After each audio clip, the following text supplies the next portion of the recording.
लहू किसानों का बन के पसीना सींचता है धरती का सीना। मेहनत का तेरी हक दिलवाने, नई तकनीक नई खोज बताने। पशुधन को गुणवान बनाना, पौध सुरक्षा को सिखलाना, खेती के सब गुर समझाने, भारत का सरताज बनाने। आठों पहर है संग तुम्हारे अन्नदाता, अन्नदाता। नमस्कार, मैं जयकृति योगी आप सभी दर्शकों का अन्नदाता कार्यक्रम में स्वागत करती हूं। किसान हमारे देश के अन्नदाता हैं और वे ही हमारे देश के भाग्य विधाता हैं। ऐसे ही भारतीय किसानों को खेतीबाड़ी से जुड़ी हुई बहुत सी नई लाभकारी जानकारियां देने के लिए हर रोज सुबह हम आपके साथ आते हैं। तो चलिए कार्यक्रम शुरू करने से पहले देखते हैं क्या है आज के अन्नदाता में। तिल के अच्छे उत्पादन के लिए उन्नत तकनीक से बुआई।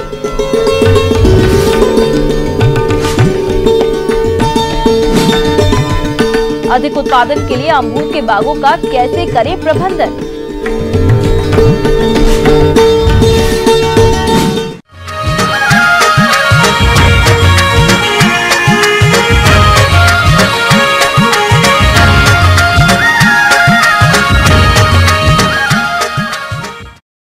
मध्य प्रदेश में तिल की खेती खरीफ मौसम में की जाती है और इसकी बुआई का उपयुक्त समय जून के अंतिम सप्ताह से जुलाई के मध्य तक होता है। इसलिए इसकी खेती के लिए किसानों को अभी से तैयारी करनी होगी। इस बारे में जानकारी दे रहे हैं आंचलिक कृषि अनुसंधान केंद्र जिला मुरैना के डॉक्टर संदीप सिंह तोमर।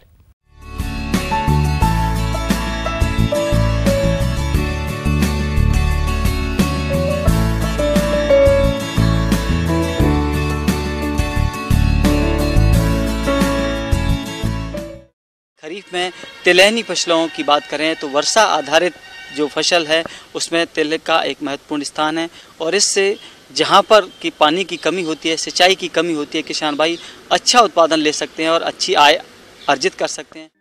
किसान भाइयों, वैसे तो तिल की कई प्रजातियां विकसित हैं, लेकिन तिल की अधिक पैदावार लेने के लिए आपको भूमि की किस्म एवं प्रक्षेत्र के अनुसार उन्नत किस्मों का चयन करना होगा। तो तिल की कौन कौन सी है उन्नत किस्में, आइए इस बारे में जानते हैं। क्षेत्र के अनुसार जो उन्नतशील प्रजातियां हैं उसमें हम देखें कि जो जवाहर तिल की जो प्रजातियां हैं, जवाहर तिल 7, जवाहर तिल 8, जवाहर तिल 22, जवाहर तिल 55 या टीके G32 करके जो प्रजाति है उसको भी आप लगा सकते हैं। 8 से 10 कुंटल प्रति हेक्टेयर तक इसका उत्पादन प्राप्त होता है। अच्छे उत्पादन के लिए सबसे पहले बात आती है कि इसके लिए उपयुक्त प्रक्षेत्र की या मिट्टी का चुनाव की जरूरी है। तो सबसे पहले जो बलुई दोमट मृदा है वहाँ पर इसकी खेती अच्छी होती है। जहाँ पर रेतीली मृदा है, अधिक रेतीली में नहीं होती है परंतु भारी मिट्टियाँ इसके लिए ठीक नहीं है। तो इस तरह से जो बलुई दोमट रेतीली मृदा है वहाँ पर इसके लिए मिट्टी का चुनाव करें। और दूसरा हम देखें कि जल भराव उन क्षेत्रों में नहीं होना चाहिए। तो इस तरह से मिट्टी के चुनाव के बाद खेत की तैयारी की बात करें तो 3 से 4 बार अच्छी तरह से खेत की जुताई करके खरपतवारों से रहित करें, घास कचरा नहीं होना चाहिए और जुताई करके पाटा लगा दें। इसमें 1-2 बार खेत भुरभुरी अच्छी तरह से तैयार हो जाना चाहिए। फसल की अच्छी बढ़वार हो और अधिक पैदावार मिले, इसके लिए संतुलित मात्रा में खाद और उर्वरकों का प्रयोग करना चाहिए। तो इसके लिए किसान कौन सा खाद व उर्वरक ले और इसका इस्तेमाल किस तरह से करें, इस बारे में जानते हैं। किसान भाई, इसमें खाद उर्वरक की बात करते हैं तो खाद उर्वरक में जो नाइट्रोजन, फास्फोरस, पोटास है इसको रासायनिक उर्वरकों से देते हैं। यदि देशी खाद की उपलब्धता है तो 100 क्विंटल प्रति हेक्टेयर के हिसाब से आप जब ज़मीन की तैयारी कर रहे हैं उस समय अच्छी सड़ी हुई गोबर को खाद का उपयोग कर लेते हैं। नाइट्रोजन, फास्फोरस, पोटास के साथ साथ में ये तिलहनी फसल है, इसीलिए 30 किलोग्राम प्रति हेक्टेयर के हिसाब से हमें सल्फर का उपयोग, गंधक जिसे किसान भाई कहते हैं, उसका उपयोग करना भी बहुत ज़रूरी है। तो जो सिंचित क्षेत्र हैं वहाँ पर किसान भाई 30 किलोग्राम नाइट्रोजन के साथ साथ में 30 किलोग्राम फास्फोरस और 20 किलोग्राम पोटास प्रति हेक्टेयर बुवाई के समय उपयोग करें। और शेष जो नाइट्रोजन की मात्रा है 30 किलोग्राम, उसको जब पहला पानी लगाएं या बारिश हो, फसल आपकी 25 से 30 दिन की हो उस समय छिड़काव द्वारा दे देना चाहिए। परंतु किसान भाई जिन क्षेत्रों में सिंचाई की सुविधा नहीं है वहाँ पर नाइट्रोजन की केवल 30 किलोग्राम मात्रा ही उपयोग करेंगे। बुवाई के समय फास्फोरस 30 किलोग्राम, पोटास 20 किलोग्राम प्रति हेक्टेयर ही उपयोग करते हैं। तो इस तरह से हम खाद उर्वरक का उपयोग करते हुए इससे अच्छा उत्पादन ले सकते हैं। आज के समय में कोई भी फसल कीट और रोगों के प्रकोप से अछूती नहीं है, इसीलिए फसल को कीट और रोगों से बचाने के लिए सबसे सस्ता और अच्छा उपाय है बीज उपचार। तो किसान अपने स्तर पर किस तरह से करे बीज उपचार, वह इस प्रकार से है। इसके बाद आती है बीज की। तो बीज में हम देखें कि इसका 4 से 5 किलोग्राम प्रति हेक्टेयर बीज की बात करते हैं, परंतु बहुत छोटा दाना होने के अनुसार किसान भाई इसको 2 से 2.5 या 2 से 2.5 किलोग्राम बीज है जो प्रति हेक्टेयर के बोने के लिए ही पर्याप्त होता है। तो किसान भाई इसमें फफूंदी नाशक दवा जैसे कि कार्बेंडाजिम है 3 ग्राम प्रति किलोग्राम के हिसाब से बीज को उपचार करने के साथ साथ में थायोमेथाक्साजाम जो दवा आती है उससे भी बीज को उपचारित करें। खेती में एक महत्वपूर्ण पहलू है बुआई का।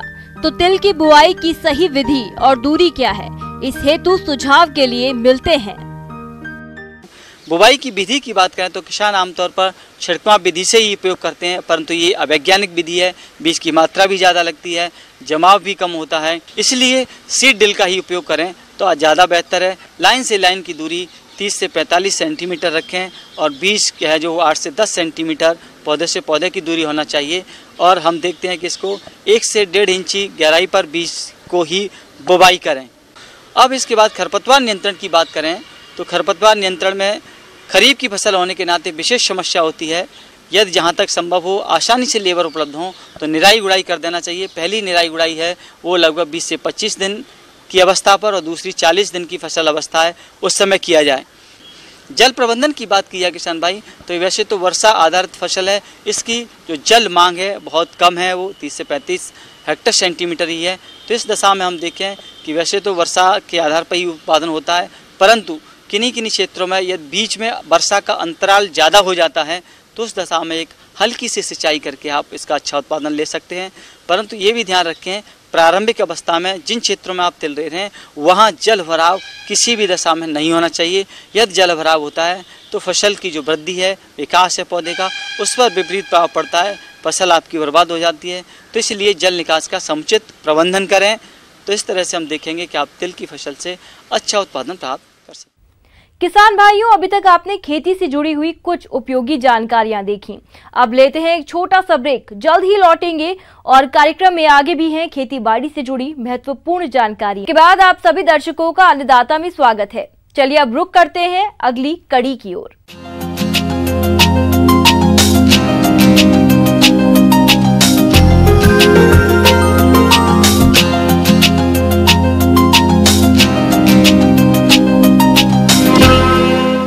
हमारे प्रदेश के अनेक किसान भाई अमरूद के बगीचे लगाकर अच्छा लाभ कमाते हैं, लेकिन अधिक पुराने पेड़ होने पर उनकी फल उत्पादकता कम हो जाती है और कीट रोगों का प्रकोप भी अधिक होने लगता है। इसीलिए आप इन पुराने पौधों की उत्पादकता बढ़ाने के लिए कौन कौन से जरूरी कार्यों को करें, इसकी जानकारी दे रहे हैं कृषि विज्ञान केंद्र सिवनी के डॉक्टर NK सिंह।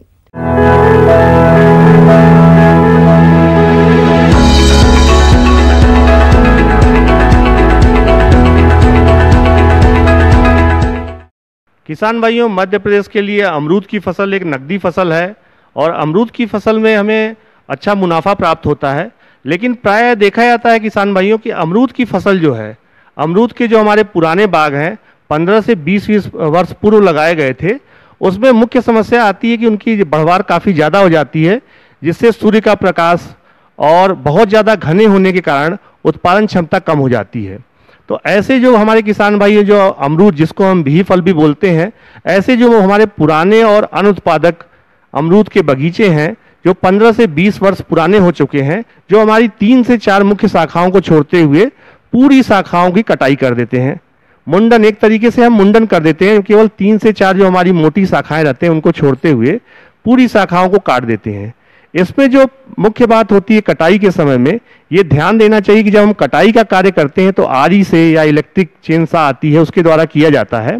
इसमें कभी भी हम ऊपर से जब कटाई करते हैं तो हमारी शाखाएं, जो मोटी शाखाएं रहती हैं, उनके फटने का डर रहता है। तो इसमें सबसे ज़्यादा ध्यान देना है कि पहले जो हम कटाई का कार्य करते हैं उसको नीचे से कटाई करें, ताकि उसके बाद जब हम ऊपर से काटेंगे तो एक समान कटना चाहिए। अगर हमारी शाखाएं फटते हैं तो फिर उसके बाद नए कल्ले निकलना मुश्किल हो जाता है। साथ ही कटाई के बाद देसी गाय के गोबर का लेप लगा दें, या दूसरा अगर चाहे तो कॉपर ऑक्सीक्लोराइड दवा आती है, उस दवा को हम घोल के उसका लेप लगा सकते हैं, ताकि हमारी जो कटे हुए भाग पे उस पर किसी प्रकार का इन्फेक्शन पैदा न हो। इसके बाद जैसा कि अमरूद में हम लोग देखते हैं, बिही में हमेशा बिही में नए शाखाओं पे ज़्यादा से ज़्यादा फल लगते हैं। तो किसान भाइयों, जब हम इस प्रकार से हमारे जो पुराने अनुत्पादक बाग हैं, अगर हम कटाई छटाई कर देते तो ये पुनः नए बाग के रूप में इस्टेब्लिश हो जाते हैं, और फिर से जैसे ये नए बाग स्थापित किए जाते हैं उस प्रकार से इनकी उत्पादन क्षमता बढ़ जाती है। किसान भाइयों, अमरूद के बाग से गुणवत्ता युक्त अधिक फलन के लिए आप बगीचे में खरपतवार नियंत्रण करते हुए पोषक तत्व प्रबंधन और सिंचाई किस तरह करें, आइए जानते हैं। साथ ही हमें बाग बगीचों, जो हमारे अमरूद के पुराने बागों हैं, उनमें खरपतवार का प्रबंधन भी बहुत ही आवश्यक होता है। तो जो भी हमारे खरपतवार, गाजर घास की समस्या कई जगह रहती है, कई जगह घास फूस रहती हैं, झाड़ियाँ उग जाती हैं, इन खरपतवारों को हमें तलवार के माध्यम से निदाई गुड़ाई करके अलग कर देना चाहिए, ताकि हमारे बाग साफ सुरक्षित रहेंगे तो उत्पादन अच्छा रहेगा। और अगर ज़्यादा दूरी पे हमारे बाग जो लगे हैं, पुराने बाग हमारे, उसमें काफ़ी अच्छी दूरी रहती है पौधों से पौधों, कतार की कतार, ऐसे बगीचों में हम ट्रैक्टर के द्वारा जुताई कर देते हैं, तो उससे भी हमारे जो खरपतवार हैं वो नष्ट हो जाते हैं, और अंदर तक की हमारी जो मिट्टी है उससे जुताई हो जाने से पोषक तत्वों का समुचित उपयोग पौधों को उपलब्ध हो पाता है। दूसरा जो मुख्य बात है कि जब कटाई का कार्य करने के उपरांत किसान भाइयों, हमें थाला बनाना अत्यंत आवश्यक रहता है। तो हमारी जो कैनोपी रहती है उसकी छाया जहाँ तक जाती है उस जगह से हमें थाले का, गोलाई में थाला बनाना अत्यंत आवश्यक रहता है। निदाई गुड़ाई करके जब हम थाले का बनाने का कार्य पूर्ण कर लेते हैं, उसके बाद जब हमारा बारिश का समय शुरू होता है तो उस समय किसान भाइयों 30 से 40 किलो अच्छी सड़ी पकी गोबर की खाद, अगर नीम की खली की उपलब्धता है तो 4 से 5 किलो नीम की खली, और साथ में यूरिया की जो मात्रा है वो हमें देनी चाहिए 1 किलो यूरिया और 500 ग्राम म्यूरेट ऑफ पोटाश देना चाहिए, ताकि फिर से नए कल्ले जो है बारिश के, जैसे ही बारिश शुरुआत होती है उसमें से नए कल्लों का सृजन होना शुरुआत हो जाती है। और जब सितंबर का महीना आता है किसान भाइयों, तो हमें पुनः सिंगल सुपर फास्फेट और म्यूरेट ऑफ पोटाश करीब 1.5 किलोग्राम सिंगल सुपर फास्फेट और 500 ग्राम म्यूरेट ऑफ पोटाश देने से हमारे जो नए कल्ले हैं वो तीव्र गति से निकलते हैं, और जैसे ही हमारे नए कल्ले निकलते हैं उनको पुनः हमें 50% कटाई कर देना चाहिए, ताकि अगल बगल से और साले कल्ले निकले। अमरूद के पौधे से अधिक नए कल्ले निकले, इसके लिए आप खाद और उर्वरक देने के बाद पौधों की जरूरत के हिसाब से सिंचाई करें, जिससे अमरूद के बाग से आने वाले समय में अधिक फलों का उत्पादन मिल सके। अमरूद के बाग को कीट और रोग भी अधिक नुकसान पहुंचाते हैं, तो आप इनकी पहचान करके नियंत्रण किस तरह से करें, इसकी जानकारी कुछ इस तरह से है। साथ ही किसान भाइयों, इंडरबेला, जो अमरूद के बगीचों में इंडरबेला एक प्रमुख कीट है, जिसमें जो कि जब हम तने के पास देखते हैं तो उसका स्क्रीटा दिखाई देता है। ऐसी जगहों पे तने में को खोखला बना देती है और हमारा पौधा, अमरूद का एकदम बिही का पौधा कमजोर कर देती है। तो जहां जहां इंडरबेला का प्रकोप दिखता है, स्क्रीटा दिखता है, वहां हमें स्पोक के सहायता से अंदर साफ सफाई करके, और रुई के फाहे में डाइक्लोरोवास दवा आती है नुआन, उसमें डिप करके रुई के फाहे को दवा में घोल के, डुबो के, और अंदर उस छेद में भर के और मिट्टी का लेप लगाना चाहिए। अगर हम चाहें तो मिट्टी के तेल में भी रुई के फाहे को डुबो के और अंदर डाल के सुराखों में और ऊपर मिट्टी का लेप लगा के बंद कर देते हैं, तो इंडरबेला कीट जो है अंदर ही मर जाता है और हमारा पौधा के तने का भाग सुरक्षित हो जाता है। किसान भाइयों, अमरूद की फसल में ओगरा, जिसको हम विल्ट बोलते हैं, उकठा रोग की बहुत ही वृहद समस्या आती है। कई बार देखा जाता है कि पूरा का पूरा बगीचा सूख जाता है। ऐसी अवस्था में जहां हमारे उकठा के प्रकोप होता है, अगर हमें जो पुराने बगीचे हैं और उसमें 1-2 पौधे दिखाई दे उकठा के, तो उनको हमें तुरंत खेत से अलग कर देना चाहिए। ऐसे रोगग्रस्त उकठा के ग्रसित पौधों को खेत से अलग कर देना चाहिए। अभी बारिश के पूर्व हमें जो हमारे पुराने बगीचे हैं अमरूद के, उसमें एक छिड़काव हमें कॉपर ऑक्सीक्लोराइड COC दवा आती है, 35 से 40 ग्राम दवा 15 लीटर पानी में घोल के छिड़काव करना चाहिए। अगर ये दवा उपलब्ध नहीं होती तो रिडोमिल MZ दवा आती है, उसका हमें 30 ग्राम दवा 15 लीटर पानी में घोल के छिड़काव करना चाहिए, क्योंकि जब हम अपन फसल को सुरक्षित करेंगे तभी हमें अच्छा उत्पादन मिलेगा। और अमरूद की फसल एक ऐसी नकदी फसल है जो आने वाले समय में हमें अच्छा लाभ दे सकती है। आगे और भी हैं खेती बाड़ी से जुड़ी हुई बहुत सी रोचक जानकारियां, पर यहाँ पर रुकेंगे एक और ब्रेक के बाद एक बार फिर से आप सभी दर्शकों का अन्नदाता कार्यक्रम में स्वागत है। बढ़ते हैं अगली प्रस्तुति की ओर।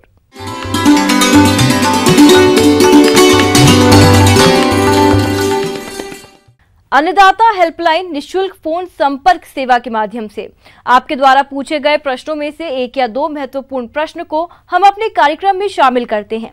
इसी के तहत आज का चयनित प्रश्न और उसका जवाब इस प्रकार है।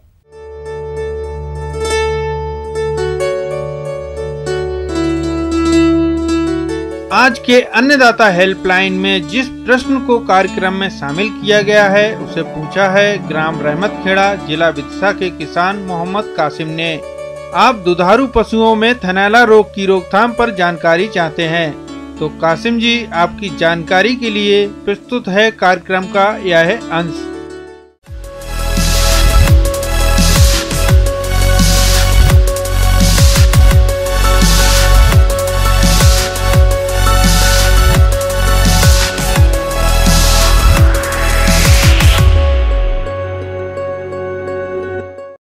किसान भाइयों को ये बताना चाहता हूँ कि जो आने वाला समय आएगा, रेनी सीजन, बरसात का सीजन आएगा, तो इसमें पशुओं में मुख्यतः होने वाली बीमारी जैसे थनैला रोग मुख्यतः ज़्यादा होता है।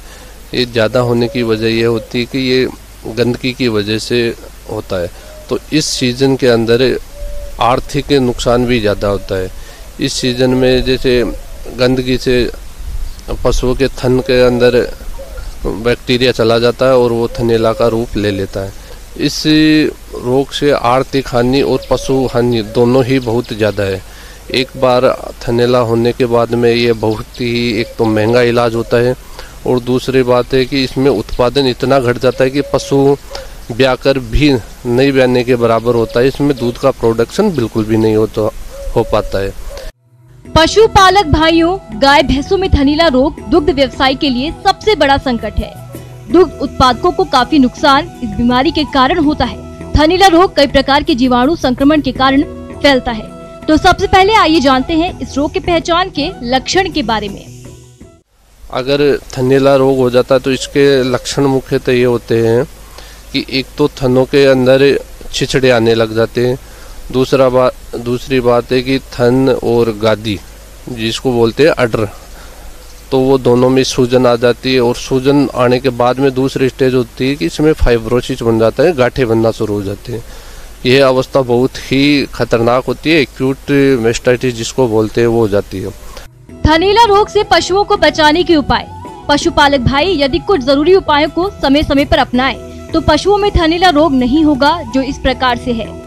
थनैला रोग से प्रभावित पशु को अन्य पशुओं से अलग रखें। पशु बाड़ी की नियमित साफ सफाई करें।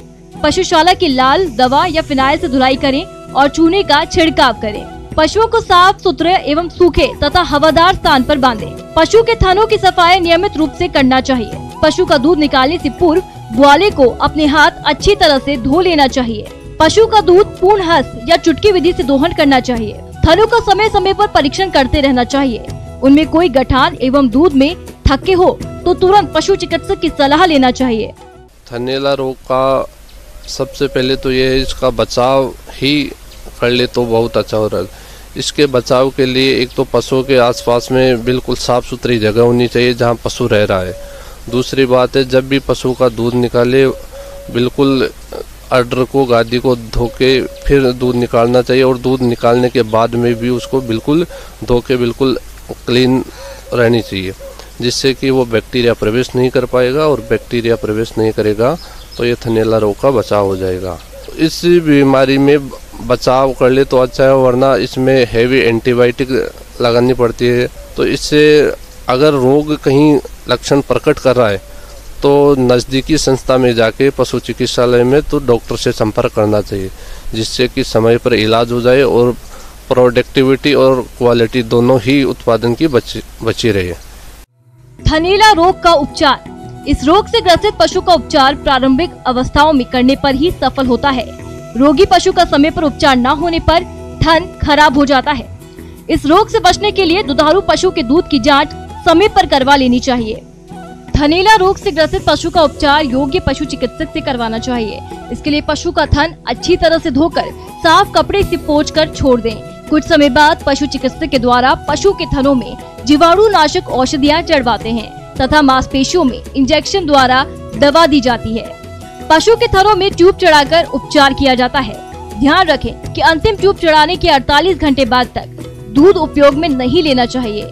जब पशु का थन पूर्ण रूप से ठीक हो जाए तभी उसका दूध प्रयोग में लेना चाहिए। ये थनैला रोग मुख्यतः जो नवजात ब्याए हुए पशु है, जो अधिक दूध देने वाले उन पशुओं में ज़्यादा प्रभावित करता है। तो अतः जो भी नए ब्याह रहे उन पशुओं का विशेष ध्यान रखें कि इस बीमारी से, जैसे गादी के अंदर ज़्यादा दूध रहेगा तो उसकी टीट कैनाल जो दूध का छिद्र है वो खुल जाता है, जिसकी वजह से बैक्टीरिया अंदर प्रवेश कर जाता है। बैक्टीरिया प्रवेश करेगा तो वो थनैला का रूप ले लेगा। तो अतः जो नए ब्यावत में जो पशु आएंगे, अभी जो रेनी सीजन में मुख्यतः होता है, तो उनका विशेष ख्याल रखें कि जो अधिक दूध देने वाले उनमें मुख्यतः ये बीमारी होती है, तो उन पशुओं का विशेष ख्याल रखना चाहिए, विशेष प्रिकॉशन सावधानी बरतनी चाहिए।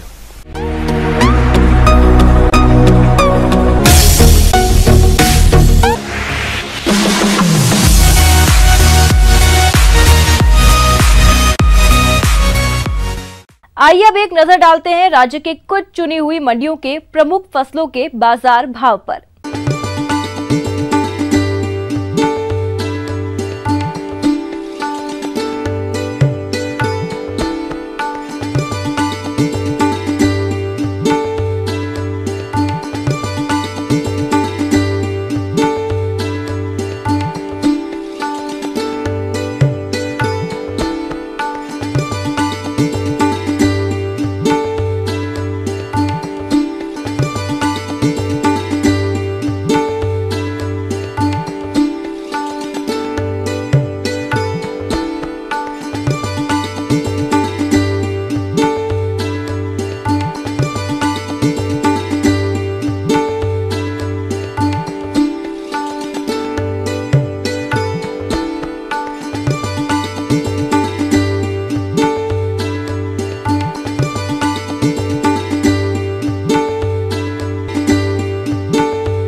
अब आइए देखते हैं कल दिखाए जाने वाले कार्यक्रम की मुख्य झलकियां। सहजन की खेती करके किसान होंगे मालामाल।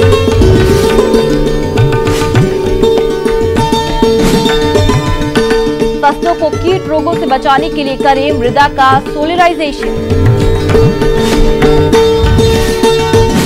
किसान भाइयों, अन्नदाता आपकी सेवा के लिए संकल्परत है। कृषि संबंधित समस्या और सुझावों के लिए आप हमें इस पते पर संपर्क कर सकते हैं। प्रोड्यूसर अन्नदाता, news 18 Madhya Pradesh Chhattisgarh, Ramoji film city, Hyderabad 501512। साथ ही आप हमें ईमेल भी कर सकते हैं। हमारा ईमेल आईडी है p18annadatamp@nw18.com। इसके अतिरिक्त आप हमें निःशुल्क हेल्पलाइन नंबर 1800419255 पर सोमवार से शनिवार सुबह 10 से शाम 4 बजे के बीच संपर्क कर सकते हैं। किसान भाइयों, अब समय हो रहा है आपसे विदा लेने का, तो हमारी अन्नदाता टीम को दीजिए इजाजत। कल फिर आपसे मुलाकात होगी कृषि संबंधित कुछ और महत्वपूर्ण जानकारियों के साथ। नमस्कार।